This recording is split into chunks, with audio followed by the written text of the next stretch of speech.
Welcome back, everybody, to round 4 of the Pioneer 5K here at the NRG series in Minneapolis. My name is Anurag Das, and I'm here with Devin O'Donnell. We're going into what I would call a spicy match. On one side, for our round 5 primary feature, we have Azorius Control, and on the other side, we have, correct me if I'm wrong, but am I reading 4 Fires of Invention?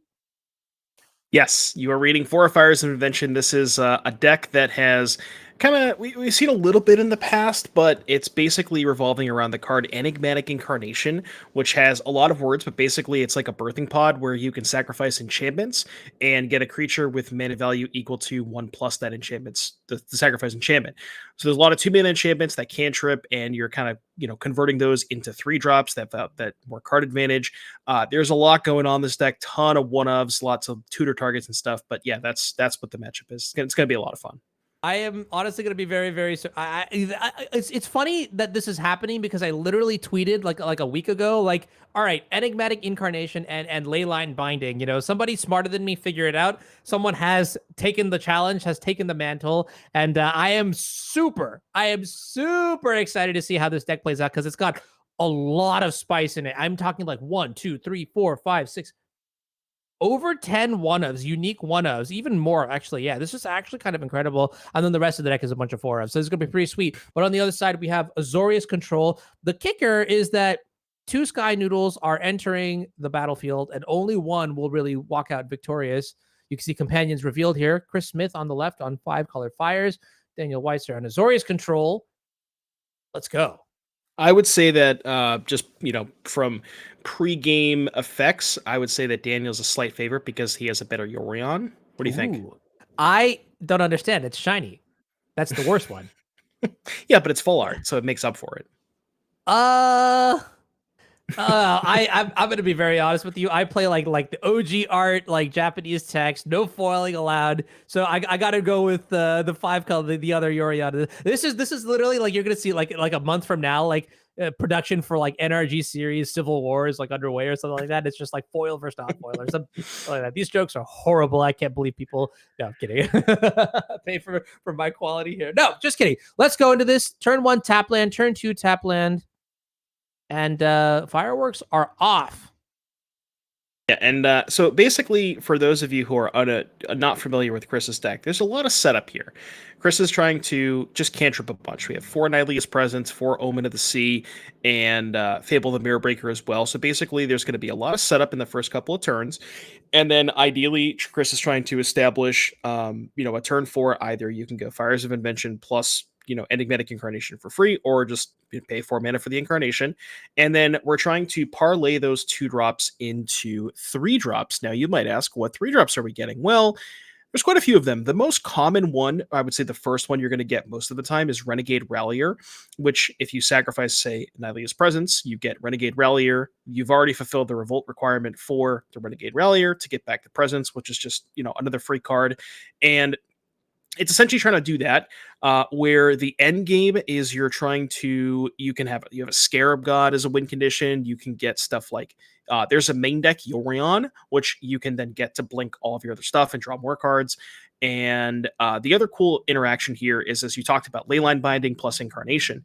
So the 7 drop of choice we're going with is Titan of Industry, which is a card that just puts a lot of pressure on and is, maybe you can, especially against the Supreme Verdict deck, you could say make a 4/4 and then put a, what is it called? A shield counter on the 7/7, so that if they verdict you get to keep the 7/7.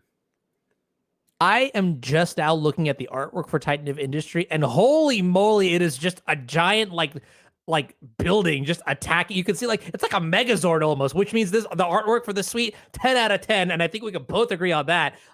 Yeah, this card seems really good as like the top end because I wasn't really sure in Pioneer what the best ones were going to be. So seeing Titan of Industry is honestly kind of refreshing. I didn't even know that this was like a card, and I think it's pretty new. Streets of New Capenna, right? So let's see if it actually does come into play here, as land mana is going to be developed here. Omen of the Sea on one side being flashed, and a turn 4 EOT Wandering Emperor. Yeah, the Wandering Emperor is such a good card. Because you get into these spots as the control deck where you obviously you want to hold up mana for your counter spells, and a lot of time, well, what if my opponent just doesn't play into my counter spells and they just do nothing? Well, previously before the Emperor, you didn't have like a good threat to play it at instant speed. Maybe something like a Shark Typhoon, but the Emperor is just puts this like massive, even if they answer the Emperor, you still get a token out of it, and it's just such a huge boon for this deck. Yeah, this is kind of an interesting question too, because I think Enigmatic Incarnation is like a super sweet card, like the birthing pod that sacks enchantments and gets you the creatures, right? But my question is, what happens when you sacrifice Leyline Binding and your opponent gets back like the permanent that you got rid of, right? This is one hole that I wasn't really sure of, which is why I was even thinking of a card like Agent of Treachery as something you could tutor up. But in this case, Titan of Industry, definitely something worthwhile to think about. Makes me also wonder maybe if sometimes, I mean, here's the other thing too, is right, is like we don't only have to get rid of the Leyline Binding. We have so many options with the way this deck is constructed that I'm honestly just excited to see it happen once on anything. Doesn't really matter what it is. We're gonna see Changer of the Rocks take care of the Samurai token, and the game continues 18 to 20. Yeah, I played a little bit of this 5-color Incarnation Fires deck on my stream. I think it was last weekend at this point. And the 7-drops that I actually had 2 7-drops in my deck because I didn't think, one 7-drop isn't enough. Let's just play 2. And I had I think I had an Agent of Treachery and a Dragon Lord Atarka. So Ooh. those two are specifically, as you talked about, the scenario where what happens with if Binding dies. Well, you can either, like, for example, if we had a Treachery, you could just sack the Binding, give the Emperor back, and then Treachery the Emperor, which is kind of a massive blowout. And then same thing, Atarka's the same idea where it's whatever you give them back, you can just kill with the Atarka and have this just massive 8/8 flyer on the battlefield. Yeah, yeah, I think that's certainly there's like a deck design question here to be asked, but we'll see how it actually plays out because I want to first know proof of concept. Like is this how does this actually rank? We're gonna see Shark Typhoon cycle, make a 3/3 shark. It enters the red zone. Omen of the Sea going to sacrifice to Scry 2 before the untap here. And what's the sequence here? It looks like it's gonna be bottom. Looking for something very specific, perhaps an answer to the Typhoon, the shark. Yeah, so he does find a Chain of the Rocks. I mean, Chris is really just looking for action at this point. A lot of Chris's deck is answers. Like if you look at, we have 4 Chain of the Rocks, 4 Leyline Binding, 4 Trial of Ambition. So a lot of answers, but really looking for either an Incarnation or potentially something like a Fable to get the juices flowing. And there's even some of Chris's one-ofs would be pretty good here. Something like a Serra Paragon not only would block the Shark Typhoon, but would allow him to just recast the Omen over and over again. Yorion to be a pretty good draw. Scarab God, Titan of Industry. Just really looking for some gas. Have you watched any of the new Lord of the Rings show? I have not, no. Okay, well, we're about to give you some of it right now. Tolsimir, Friend of Wolves, coming into play here this turn. So Tolsimir is a 3/3 legendary elf scout. When it ETBs, create Voja, Friend to Elves, a legendary 3/3 green and white wolf creature token. And whenever a wolf ETBs, you gain 3 life, and that creature fights up to 1 target creature you don't control. So, looks like that trigger has been done in response. Okay, so basically the wolf comes into play, but Tolsimir has been taken care of. So, that actually does sound very Tolkienish. I don't know, like friends dying in battle and stuff like that. I don't know, whatever it is. Anyways, the artwork for this card is super sweet too, because like the wolf Voja has like all this like gear donned on it, and I'm just like, wow, all right, good concept. I love this. Yeah, the token is called Voja, Friend to Elves. Okay, that's kind of some cool lore there. Friend to Wolves, Yeah. Friend to Elves. I like the lore there. Yeah, for sure. Okay, so Shark, the 3 mana, the 3/3 Shark is gone. Teferi coming into play now. And Portable Hole going to wow. Okay, yeah. Portable Hole, super powerful at that board state. Wow. Good stuff. Yeah. Chat also brought up a very good point that I kind of glossed over early on. Leyline Binding. So we talked about Leyline Binding in Modern, where you have fetch lands to get Triomes. Obviously, a little bit more difficult in Pioneer, but you don't have Leyline Binding. The cool thing is Nylea's Presence makes your land all land types. So Nylea's Presence, even if you have, like, let's say you have 4 forests in play in a Presence, you can still play the Binding for 1 mana, which is kind of cool. You know what they call that, right? Combo. Yeah, exactly. Oh man, okay, that's pretty sweet here. But what's really intimidating though is that Teferi now is in play, and I think this turn we've ticked up the Teferi to draw a card, just get some loyalty counters on it. But the next turn, or at some point, Teferi could even just tick down and remove the Leyline Binding in play, and then suddenly Wandering Emperor comes back in. We see Renegade Rallier come into play now. Now, correct me if I'm wrong, but did we get a revolt trigger? What did I miss? I think we sacked a token, the Clue token, or some. Oh, the Clue token. Okay, because we get a Clue token from Faithful Absence. Yeah, so sack Clue token, Rallier back to the Omen. That's a cool sequence. I like that. Yeah. And to specify, Revolt doesn't need something to go to the graveyard. It just needs a permanent to leave the battlefield. So that does satisfy the condition. And now nothing happens because it just gets counterspelled. Okay. That was really good bait, really well sequenced there from Cris. Baited the absorb with the Rallier and just had the binding for Teferi. So very, very good sequencing from Cris there. Look at the follow up on that. That was good. I really like that. Yeah, just saying like, hey, you probably have a counterspell. Because the exact sequence, right? Waiting on that Teferi to play at the turn where you conveniently untap with 3 mana. Just like thinking emoji. Yeah, that's like the green decks when they pass with 4 mana and 7 cards in their hand. It's like, nah, there's no way. There's nothing. I got nothing going on here. Don't worry about it. What is that LSV like Settle the Wreckage play? That's all I can ever think of nowadays. That's what's in my dreams. But it looks like okay, yeah. So this is really interesting because like I don't recall if the Teferi, it was an empty board where the Teferi came into play anyway. So there was a chance that maybe that turn itself you could have just ticked down and then put the Emperor back into play and then gone that way. But all right, now I'm excited. There it is. Finally. We're gonna put the end. Boo. All right. Look, I'm a Tundra buddy like through and through, but. Boo! Like, I want to see the fireworks. Don't worry, chat. The casters are not biased. I promise you. Yeah, no, me. Oh no, not another one! Stop it! Something. No one can have fun. No one is allowed to have fun. No, nobody. Including the 644 viewers.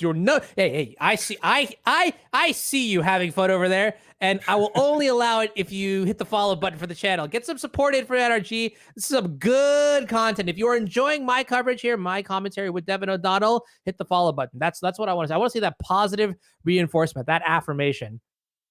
Yeah, fun is only allowed after you hit the follow button, so exactly. that is a requirement. That is a requirement. Yeah. All right, Narset on 1 counter. It's an interesting question. Does the Narset passive actually do anything in this matchup? I have to wonder about that.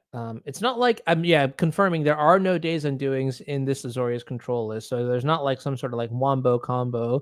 But otherwise, interesting. Well, it kind of does, right? There's a lot of cantrips. The Omen of the Seas and the Nylea's Presences. So, like a really big sequence, for example, Cris, the last card in Chris's hand is the Yorion that he picked up on, turn 3 or whatever. And one of the big sequences for Cris would be, say, play Yorion, blink like a Presence and an Omen. But the Narset kind of shuts that down, right? It just makes the Yorion just not really do that much. Gotcha. Yeah, I guess one thing that you could do, and this is like you could flicker a Leyline Binding and then put it on top of the Narset, maybe stack the triggers in a way that would allow you to draw. But that seems like a lot for not much. And oh my goodness, loyalty counters and synergy with the Walking Emperor. Oh my goodness. Yeah, Yorion plus Wandering Emperor is so sweet. You get to like activate the Emperor, blink it with Yorion, and then activate it again. There's some cool stuff going on there. I was super excited for like Wandering Emperor and Displacer Kitten. I got even more excited for Displacer Kitten and Minskin Boo, but this is also kind of cool in Pioneer. Honestly, before we even get into the sideboards, I just want to say, like, looking at this incarnation list, because that's the first one that I want to definitely check in. There's one card in particular that I wrote a little piece of poetry for you, because it's really confusing. So let's take a look at the sideboard, and in the meantime, I will do my performance. It is Serra Paragon. Judge, what is the ruling for Serra Paragon, a haiku by Anurag Das, because that is an interesting card. There is one copy in the deck for one copy in the list here. Okay, we'll take a look at the Azorius control list first. Talk to me about sideboarding here real quick, because then we're gonna get into the spice and we're gonna spend some more time on the spice cooking in the kitchen. All right, so from Daniel's side, we're looking at Aether Gust, which is pretty important because it hits Fires and Incarnation, so very, very massive, along with Dovin's Veto. What is the card below Dovin's Veto? I have to look at the deck list. Do you have an idea? Fateful Absence? No. Knockout Blow. I haven't seen this card yet. What is Knockout Blow? Oh, the other side. Okay, knockout blow. Yeah, 2 and a yeah. white. So it's 2 and a white, deals 4 damage. Okay, we don't want that. That's for the aggressive decks. Mystical Dispute, definitely good against the Incarnations. So Disputes and Gus and Veto. I think that's maybe the Hullbreaker Horror. Okay. Yeah, just good blue-white cards. I could see that for sure. Let's take a look at the other side. The Enigmatic card, the Fires of Invention / Enigmatic Incarnation deck here. Now, this one is a doozy, and in fact, it's so much of a doozy that the cards are just spilling out of the screen here. There's a lot of spice here. So, walk me through like some of the highlights in the sideboard and any one-ofs in particular that excite you. So as as you can imagine, there's a lot of one-ups in the sideboard specifically because the way that Incarnation works, it allows you to just tutor your deck. The one thing I will say, Destiny Spinner is a powerful one-of, but it's a 2-mana card. The only 1-mana enchantment that you can sacrifice to get Spinner is Chain to the Rocks, which we're cutting against control anyways, so kind of awkward, but Spinner is a very powerful card, makes all your enchantments uncounterable, like that card a lot. Spellbinder to help take, you can, curve like a 2-drop into Spellbinder to hit a counterspell in the follow-up turn, so that's good. I think I would swap the Titan for the Agent because there's a lot of Planeswalkers in the blue control deck, and I think that's more likely to come up unless you wanted 2 7-drops, in which case you probably just want both of them. The Tamios, I think, are pretty good. Just, another thing that that the control deck has to answer, providing some card advantage. Dovin's Veto Dispute, obviously great. So tons and tons of cards, but as we talked about, Chris has a lot of removal. So Chain of the Rocks bad, Trial of Ambition bad. Get it all out of here. Those 8 can easily come out for the cards that we suggested. So Yeah. How do you feel about something like Coma, the Cosmos Serpent? I think that it's probably worse than Titan of Industry, and I don't know that I want a third 7-drop. I think that might be a little bit too much. Titan being able to blow up enchantments and artifacts is pretty massive against like the because I believe, if I remember correctly, I want to say the control deck had, or maybe it didn't have binding. Let me see if I can pull up the control deck. I don't think I saw it in there. No. So just Portable Hole. Yeah. Okay. Maybe it's not. Maybe it's a little bit better than Titan because there's really not that much to hit besides Portable Hole. So I could see a toss up there, but I do think Agent is probably the best of the 3. Okay, cool. Yeah, those are some pretty good cards. Yeah, I think I would just board in the Destiny Spinner anyways, because like that Count Be Counter clause is like really, really powerful in these kind of matchups. And then there's also like other stuff, I think Sin Collector, that's a card that has certainly done work against me way back in the day when I actually played oh my goodness. Wow. I guess that was standard legal when I used to play standard. So I guess okay, that's cool for me. We're diving in here into game 2 here. Daniel Weiser up a game, Azorius control, playing against what I think is such a cool deck, 5-color fires. Props to Cris Smith for working on it. But it looks like Chris going to take a mulligan down here. We're looking for something maybe a bit more proactive. Companions are revealed. And talk to me, Devin, who do you think is going to be ahead here in this game 2? So you'll notice how when we talked about the sideboarding, we saw there was a ton of cards that Chris wants to bring in, and that's because the way that Chris's deck is constructed is very bad for this matchup game 1. We have 4 Chain of the Rocks, 4 Trial of Ambition that are essentially just, for the lack of a better term, they're just blanks, right? So getting to upgrade all of those, I think Chris maybe gains more than Daniel does in the post-board games, but I still think it might be kind of tough sledding, just trying to fight, like you're trying to resolve 4-mana cards against a deck that has a plethora of good 2-mana, and sometimes even 1-mana interaction in the form of Mystical Dispute. So I think at the end of the day, it's still going to be slightly an uphill battle for Chris, but Destiny Spinner is, I know it's only a one-of, but that's the card that we're really looking for here to fight through those counterspells. Oh, yeah, for sure. All right, looks like we are going to keep this hand, going to put 1 card on the bottom. I predict land go. I can see the future. You're a genius. You're an absolute genius. They should pay you more. Ooh, now you're speaking my language. All right, looks like a turn 2. We might see Nylea's presence. If I can... Okay. Putting it on Mana Confluence, that is what we call #value. That is sweet, isn't it now, right? So you just correct me, right? Nylea's presence works the same way as like Dryad of the Elysian Grove, right? So now you don't ever have to... Okay, yeah, that's very good. Critical turn here. Maybe there's a 3-mana play that we can make. Really wants a Fable. Fable is something that it's definitely Chris's as a triumph. Definitely Chris's best turn 3 play. To basically like just not only just the mana advantage that the token gives you, the card filtering. It's just Fable is such a massive card in this deck. Okay, well, not Chris, but Daniel is going to tap out here. So Yeah. if we see something like a the turn where maybe Chris goes Fires plus Incarnation, sack the Nylea's Presence, could be pretty good for him. Yeah, that is super interesting. Now we definitely don't want the Fable because now Yanarset doing a good job at shutting that down. But if you do, like you mentioned, any of those Haymakers, was that did I see a Skyclave Apparition? Yep. Yeah, Which okay. does make sense. Good at killing the Narsets and the Wandering Emperor. So I do like that. And a good tutor to target for, or well, words. Okay, good target to tutor for as well. So some stuff here. Yeah. Good stuff. Unfortunate for Chris, I took a peek at his hand. I think he has like 2 or 3 4-drops in his hand, but has 2 Triumphs. So I see. live by the Triumph, die by the Triumph, as they say. Yeah. As they say, yeah. Live by the checks notes collected company, the Triomes, the list, the Racto scam, like everything, right? Yeah, for sure.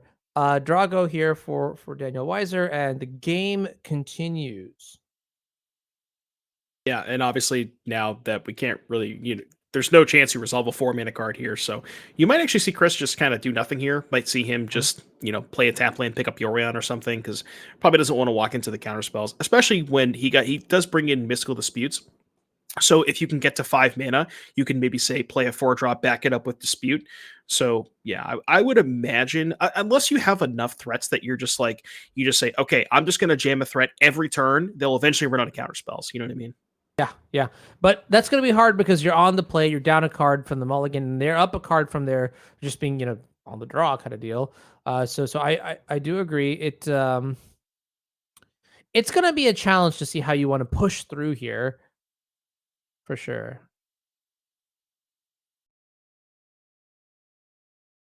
And we got an Omen. Omen for Daniel, end of turn. Daniel, I think I saw a couple counter spells. It's hard to get a glimpse of what Daniel's working with. I know Chris has, I think that was Glasspool Mimic, Yorion, Tamiyo, I think Leyline Binding, and probably a land. And then I think we're looking at, I think I saw Absorb, Aether Gust, there's a Shark Typhoon. Yeah, definitely Absorb, Shark Typhoon. Wow, that is terrifying to think about. I mean, like in this matchup too, I mean, it's slow paced enough where Daniel's gonna get enough time to sort of just stabilize, sculpt the hand, have like a lot of the perfect answers for the perfect scenarios. And so something's gonna have to happen soon. Otherwise, we may be in a little bit of trouble here. At some point, you can't just sit back and let the control deck do control things, because at the end of the game, they will draw enough counter spells to sort of shut you down. And your spells in general are the spells that matter. Here's something that's really important, right? Your spells that matter are more expensive than the counter spells that the control deck plays. So at some point, if you let the game go on like towards infinity, that mana advantage, that mana disparity will start to matter a lot more. And then what spells you play and how you play them and sequence them and all. It will be tricky here. Tamiyo on the stack. Yeah, and as we talked about earlier, the Fable of the Mirror Breaker is just like the most important card to have on turn 3 in this matchup, specifically because of the fact that it gives you a treasure every turn, which allows you to eventually set up these double spell turns. And that's where Chris really needs to get to. Maybe Daniel feels like he's safe, or I'll just leave up 1 counter spell or something. And then, you could see a turn where Chris goes thing into thing and he gets to resolve something. But it's pretty hard to do that when you don't have the additional treasures from the Goblin token. Okay, Leyline Binding going to take care of the Teferi Hero of Dominaria that just came into play. 2 lands will be untapped, and that can represent a Dovin's Veto. And I feel like, ideally, 3 lands now with the land that's being put into play this turn. So there's a high chance for some sort of counter magic. And if you are in Chris's position, Devin, do you just try to cross your fingers and hope? Trying to see. I think there's a Yorion. Yeah, it's one of those things where it's tough. Like you're down so many cards. I think you probably just kind of have to jam. Maybe you jam the Yorion because you probably care less about that when resolving, or you just play the Yorion. Maybe just put a 4 or 5 into play, blink the presence, draw a card. Maybe use that as your bait spell. Because there is some consideration to okay, well, maybe I'll eventually draw a Mystical Dispute, but it's how long do you really want to wait, Yeah. Especially given that, in your 80 card deck, you have 3 mystical disputes and not much else. And it's just like, Yeah. you want to, it is a tough call. I don't know how you stomach it one way or another, but given the cards that you have in your hand, you want to make a plan here. There is, in terms of blinkable permanents, there are very many. There's the Leyline Binding, Skyclave Apparition, but also um, Nylea's presence in the mana base. So we will get to draw at Yeah. least one card. And I this think is we're good. just Yeah. gonna blink the presence. Okay. What were you saying?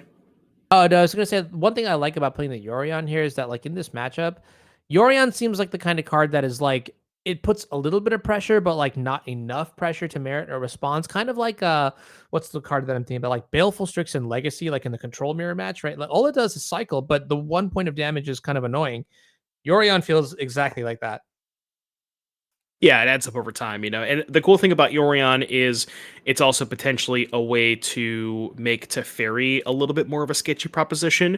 Whereas, like, Teferi uptick, well, then you have 6 power in play. Teferi downtick will just dies to the Skyclave. So just having something in play that is, makes Daniel a little bit more hesitant to, deploy a Teferi, that's pretty good as well for Cris. All right, Shark Typhoon has put a 1/1 into play. Now, what's really interesting is that the board is finally somewhat relevant on Chris's side. So I wonder if we're ever just going to start. I mean, how much pressure is enough to make you feel comfortable to start tapping out for other threats that maybe like draw you cards or generate more advantage. And then the question is, how much counter magic does Daniel have in hand? Because you know that Daniel paused on the Yorion, so that means there must be something. The question is, what is that something if you're in the seat for Cris Smith here? Yeah, looking at Chris's hand, I don't really think. The more I think about it, I actually don't think he has much left over. I think he's got I think he drew the main deck Yorion, so it's got that. Oh, the Field of Ruin. Oh no, I missed it. So what happened there was Nylea presence targeted Blood Crypt, and Field of Ruin was activated in response, which means Nylea's presence never resolves, and you don't get to draw cards. So that's kind of tough. Although to be fair, Cris didn't have a basic land in play to play around that anyway, so that was going to happen regardless. Yeah, that is a straight up counterspell in that sort of situation for 3 mana. And so a little bit unfortunate. Did we tap the Blood Crypt by chance to cast the Nylea's presence? Because there's a chance that might just be something like bait or something like that. Maybe tap mana low, then you can resolve something else. But I would guess maybe not. Yeah, I think I think I know there's a Glasspool Mimic and a Yorion. I don't know what the last card is. It might have been. I could have sworn I saw like an Otawara. Am I going crazy? Maybe. But yeah, not regardless, not really much good leftovers here for Cris. Oh, there's a Tolsimir. Kept that one in. I guess you just want something to again. Tolsimir can apply pressure, right? You don't have to fight, so it's just being 5 mana for 2/3/3s, just some pressure. But yeah, this is. Go ahead. From the Avengers, where you're like Mark Ruffalo's like, that's my secret. I'm always angry. Yeah, that's my secret. I'm always crazy. I don't think there's an Otawara. Okay, all right, that's fine. But yeah, like Chris's leftovers just didn't really kind of pan out. We have 2 creatures in hand, the Yorion and the Glasspool Mimic, and just really never found like that incarnation to be able to convert some of these enchantments into more relevant cards. But yeah, this is, as chat was talking about, this is probably one of, if not the worst possible matchups for the incarnation deck. Just game 1 we talked about just a lot of cards that don't really do that much, and then just way too many counter spells where you're trying to cast 4 mana threats. So all right, Memory Deluge is going to find 2 cards to put in hand here, and I think there are 3 copies of Supreme Verdict in the 95 for Daniel Weiser, and 2 copies of Farewell, 1 copy of Settle the Wreckage. So there's a chance that we could just clear the whole board and not have to worry about any of the permanents in play. The question is how much mana will we have left over, and if this pressure is quote unquote just there to get. God, we get the Teferi back too. Good God. Oh, that's not good. Well, this one's probably over. So kill your board, get back my Teferi, And still hold up a counterspell. Oh, yeah, because Teferi can activate, so we still get to hold up a even if we have a 3-mana counterspell. Yeah, that's rough. And you get a 3/3/2. The icing on the cake. My goodness, that's just actually too good. Oh, That's the too good. presence in play should be gone too.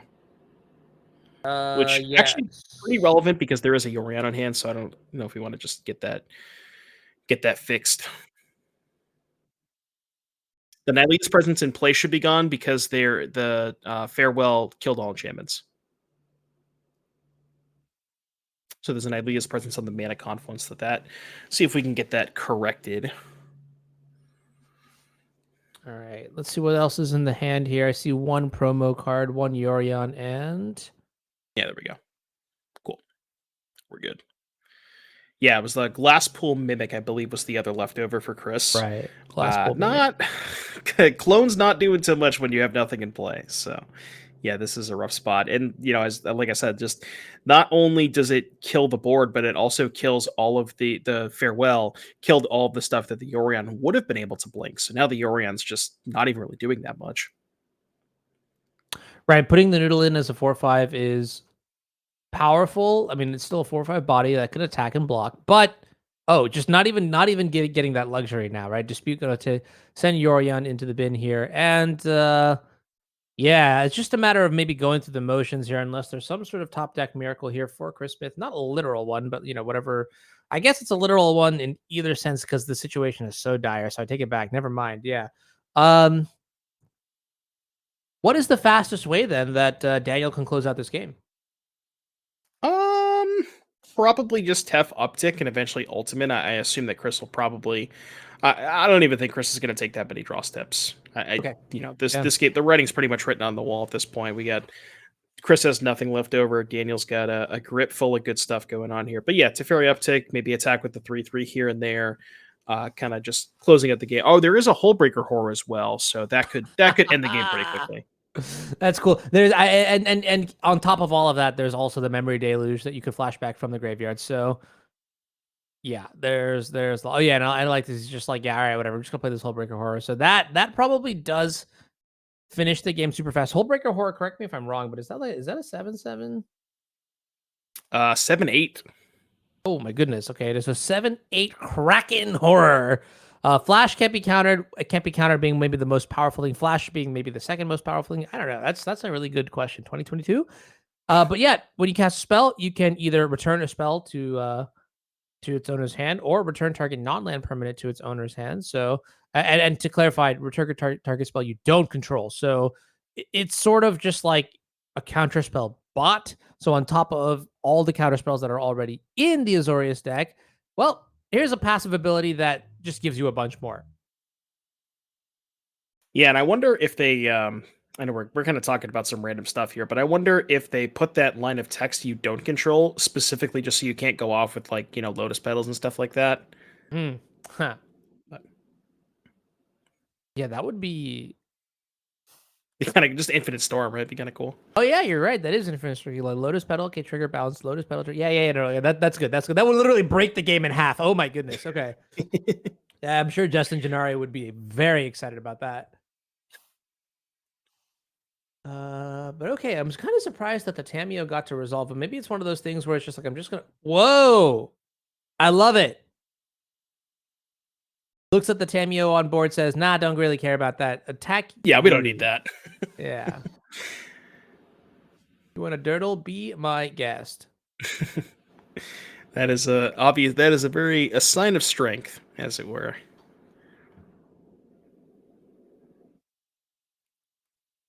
All right. How can the Tamiyo help us out here? Chat's telling me that it works. It says return target spell you don't control. Now, I think they must be referring to the second a Lotus Petal. Yeah. I think they're talking about the other side. Return target. So I know it goes off with 2 Lotus Petals, but what I'm saying is if you only had 1 Lotus Petal, you could bounce the spell to your hand. I know. I got you, chat. Well, if you don't got, then there's two of us that look real dumb. So it's okay. I'm with you on this one. But it's okay. It's fine. We'll figure it out eventually, or probably not at all because it's not even relevant to this format. It's literally like a vintage thing, and we're gonna see the handshake come over here as the Kraken horror establishes why it's just so terrifying here. Teferi also close to ultimating anyways, and so yeah, like you mentioned, this did not at all seem like a good matchup here for the enchantment creature deck. I mean, it's a sweet idea, but just the overall like what you have to go through to win there, like the bevy of counter spells, it's a lot, So yeah, Azorius Control going to take that one in 2 games here, and going to advance to 3-1 here. I think we might have a backup match at some point, but looks like we do have a backup match, getting note of that. And I believe one of our feature match players for the backup match, young Theo Jung, who's actually honestly not even that young at this point, but is qualified for the NGCU showdown at the end of the year, which is great. Theo having won the team trios event, I believe in the legacy seat for that event, probably playing some sort of Izzet pile, is now playing Mono Green Devotion. So maybe Theo in the camp of play, quote unquote, the best deck in every format, all the time, every time. Just play the good deck, as the kids say. The one thing I will say about playing the good deck in this particular spot, this is one of the matchups that Mono Green does not want to see. And I think that the Mono Blue Spirits deck really rose in popularity as specifically an answer to the Mono Green deck. And the reason this matchup is so rough for Mono Green is combining cheap threats with card advantage like Curious Obsession. All of these stuff cost 1 mana. Your creatures cost 1 mana. Obsession costs 1 mana. So combining all of that with cheap counter spells, because like Geistlight Snare costs 1 if you have a Spirit and Enchantment, and you have other cheap counter spells like that. So pressure plus cheap counter magic, good recipe against Mono Green. Yeah, I'm looking at this list and I've never really actually ever seen it before, but yeah, it was a very aggressive list, like just spirits that you could very flashy put them into play. Curious Obsession, Combat Research. Combat Research is an interesting card because for the first time, I played Magic with my wife and it was great. We're playing Dominaria, what is it, like the Jumpstart packs where you can like make your own deck sort of. And I had a creature, I had Combat Research on it, and she just looked at it straight up and was like, this is actually absurd. And I was like, it's not really that absurd. I proceeded to lose that match, and I don't want to talk about it. But in this matchup, I'm kind of excited to see, how the Mono Blue Spirits might be able to exploit the Mono Green construction. Things are looking a little bit good for Theo here, though, if I'm going to be completely honest. Yeah, the tough part for Larry here is didn't have one of the 6 enchantments. We got 4 Curious Obsession, 2 Combat Research. So having one of those on turn 2 is pretty important to be able to leverage the pressure that you're having and kind of making that into the mid game with all the counter spells. So not having one of those enchantments is kind of tough. And also I noticed that Larry's deck actually has a little bit less counter magic than we're probably used to. I know that these decks had Lofty Denial before. I don't know if that's kind of fallen out of favor, but only 4 Geistlight Snare as the counter spells of choice, with a couple of slip out the backs here. And get a Spell Pierce. There's the Obsession, though, so that, a turn too late, but still, a welcome addition. Wow, Geistlight Snare not only is a really cool name for a card, but like it is powerful ability, especially in this deck. And the same thing would slip out the back here, like phasing. Putting a counter and then phasing means you don't lose the counter when the creature comes back or phases back in, rather, which is kind of a cool interaction here. We're gonna see. I believe that is that Combat Research? No, it's Curious Obsession. Curious Obsession on the Ascendant Spirit, and gonna battle in for some damage. Draw a card here, and we're still going. Theo does have a lot of mana here. Now playing an Old Growth Troll off of the Wolf Willow Haven and the 2 forests. And so Kiora going to draw a card. Game continues. Yeah, and that's the thing about the counterspells in this matchup. Larry's only counterspell is unless you pay 3 mana. And Theo has quite a bit more than, than that amount of mana to be able to pay for those Geistlight Snares. So we're kind of past the point where those are actually, even relevant cards. Right. So that's a really interesting choice is that like I mean like okay, here's the thing about these sort of counter spells, these soft counters if you will, is that they are very good early and then they fall off late. So the question is if your deck is designed to be very good early, then maybe you continue playing them in like post board games as well, but it seems like I don't know this deck is so good at making mana, the mono green devotion deck. And so I'm not even sure what to do. We'll talk about that when we get to that bridge, but right now, there is an overwhelming board presence here, and I've got to ask you, how does the mono blue deck even handle something like a 4/4 old growth troll? What is the play? Larry does have a little bit of interaction. So we talked about the slip out the back, which can be maybe a 1 turn reprieve for that kind of stuff. But the card that he's really looking for is Shacklegeist. So Shacklegeist, for those of you who, it's basically a 2/2 flyer, and you can tap 2 spirits to tap any creature. So it's a way for if you have like these other cheap spirits that maybe aren't attacking. So for example, on this board, you have the Ascended Spirit as your threat, and then maybe you're just Wanderer that's kind of just chilling there. Shacklegeist, you can basically use the 2 smaller spirits to tap a creature, and then keep on the pressure with the other, the one that you're actually want to attack with. Are we going in the red zone? All of our wow. Okay. Wait, no. Yeah. Okay. Yeah, that was an attack for Yeah. 9. That's yeah. That is funny. Yeah, I mean Theo's draw is kind of weird, but oddly enough, what like is that? I think you drew all 4 Llanowar elves or something like that, where this is just this is enough pressure. We're just going beatdown mode. Yeah, I'm not gonna lie. I've been staring at these elves for a while, and I think they're elvish mystics, but I cannot for the life of me tell what set they came from because they look No a little. idea. Yeah, they look gorgeous. Don't get me wrong. They do. Yeah, it's just Gotta be funny. some Like kind of promo.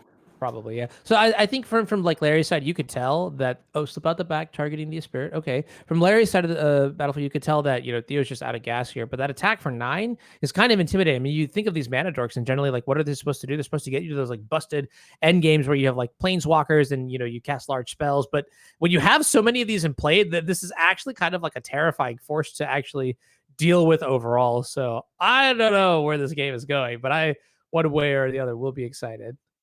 Well, it's definitely a damage race. Now we have to count how much power Larry has. So the Ascended Spirit is on, I guess we'll call it Chapter 2. It's not really a chapter, but so it's a 4/4 base stat with +1/+1 from the Obsession, +1/+1 from a counter. So that's 6. And then we have 7, 8, 9. This should be exactly lethal if I did my math correctly. So you said it was on. So is it a 4/4 right now, or is it? So 4/4 base stats from the second ability. Okay. 1 counter from the slip out, 1 from the Obsession, that's 5. That's 6. +1 from the Lord is 7. The 1 from the Wanderer is 8. Pump from the Lord, and then the additional trigger. So Okay. Makes sense. Yeah. Petition. Okay, just hear me out. This is between you and me. Petition to rename level 1, level 2, level 3 to Super Saiyan, Ascended Super Saiyan, and like is double Ascended Saiyan. I don't know. That would be kind of a funny because I mean, if you really think about it, it is like an Ascended Spirit. That is literally the card. So that the more I think about it, wow, this is okay.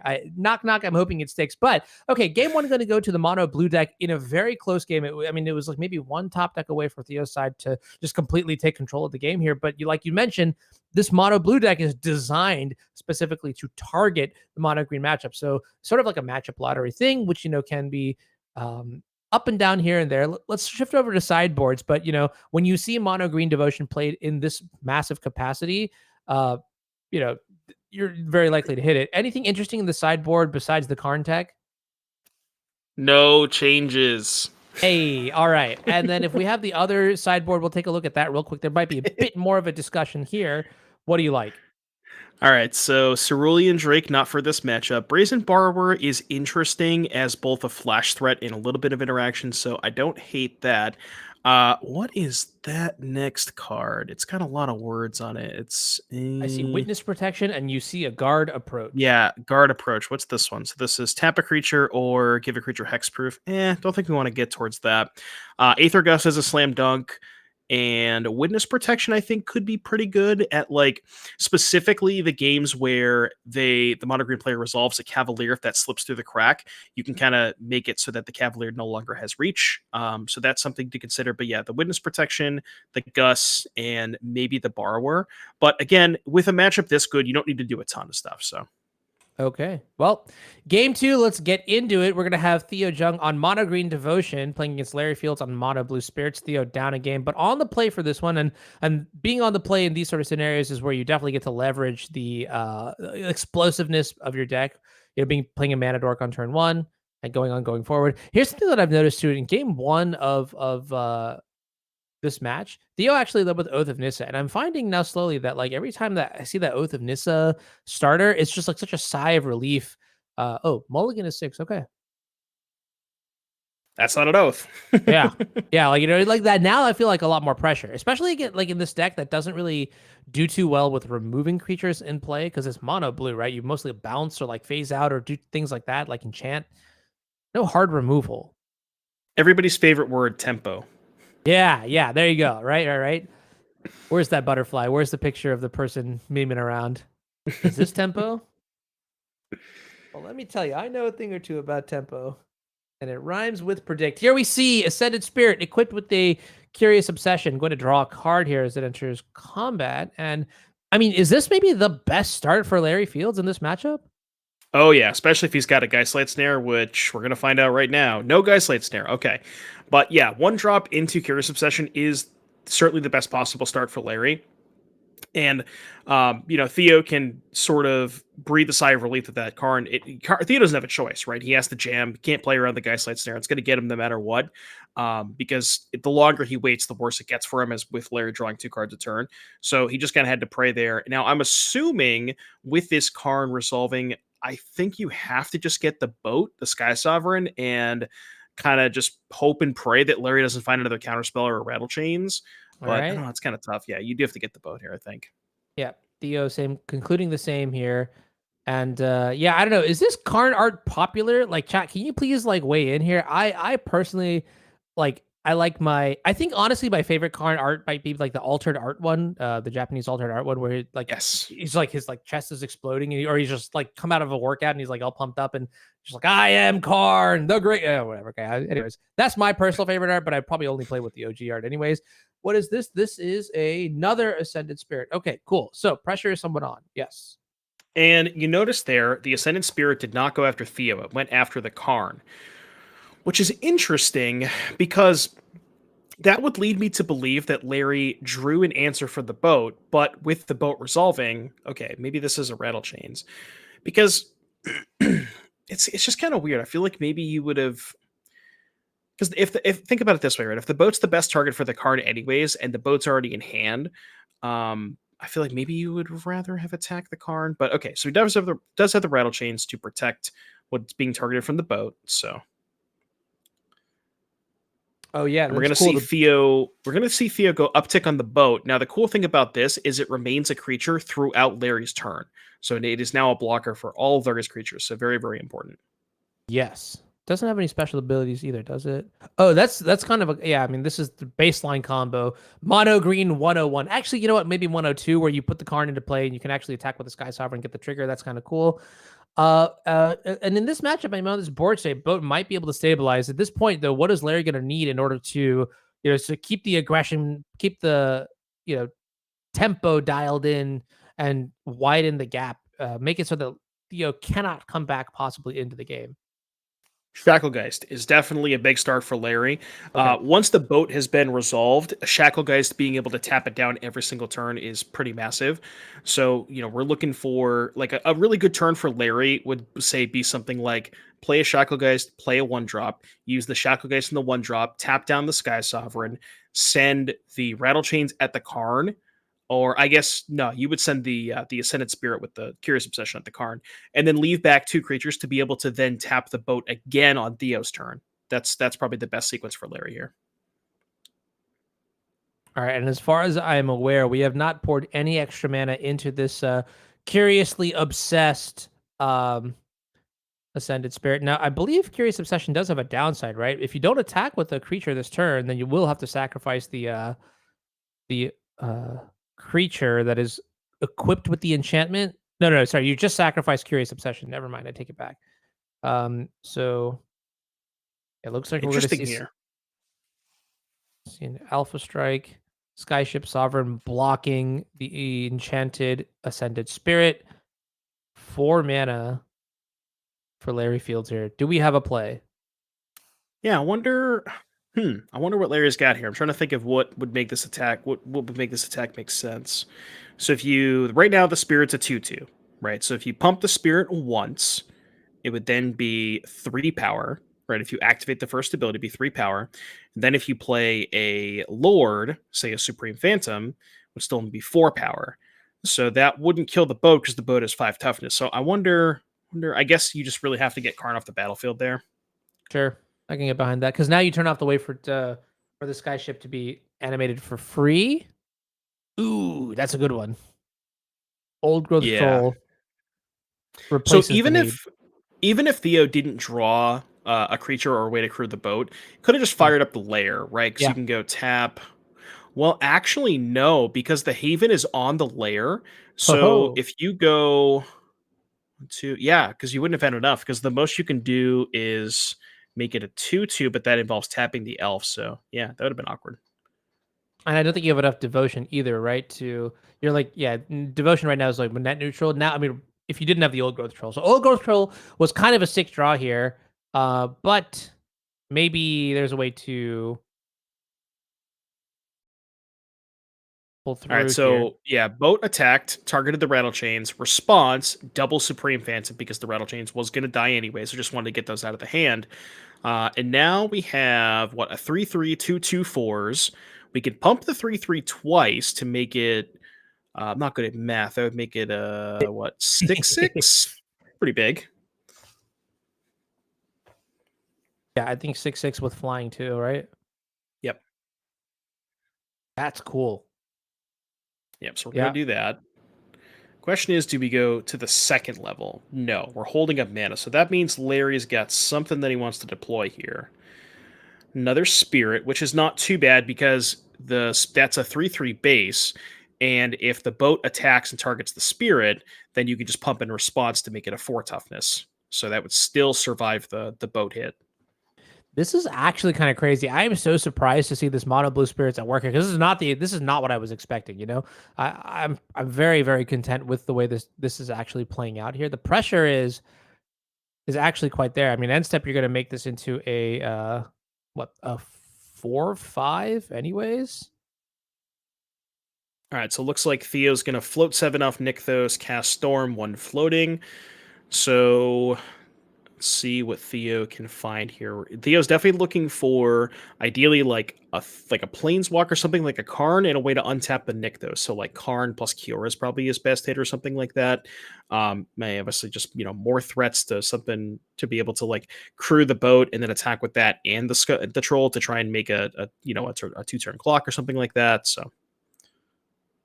All right. So this is not a very overwhelming. This is underwhelming storm, right? Just Llanowar elves and another old growth troll. So Yeah, not the best. But again, that does kind of allow Theo to attack with the troll and the boat this turn.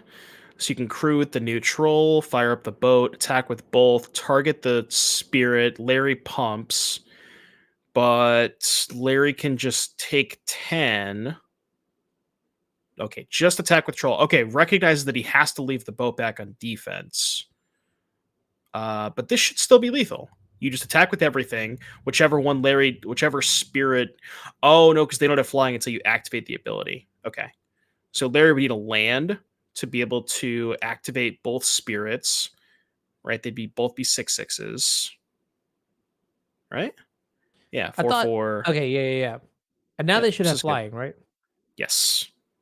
Yep. So you block a 6/6 and take exactly 10. Assuming we have Yeah. life totals, right? 1, 2, 3, 4, and then 5, 6, and then the 4/4. Oh, maybe not. Players are playing Did I miss something? Okay, down so to the 1. Ascended Spirit. Hold on. Ascended Spirit is second level, 4/4 plus 2 is 6, and then the 2 Phantoms were 2 each. So we must have just had life totals wrong, maybe. Chat will yell at me if I'm missing something obvious. I will, and I will read chat yelling at you, and then I will yell at you, like pretending as if I knew this anyways, on my own. So it's just free value. You see, I have learned from the best of the best. Yeah. And Theo's not going to find the matter. answer exactly right, even with the Flashback.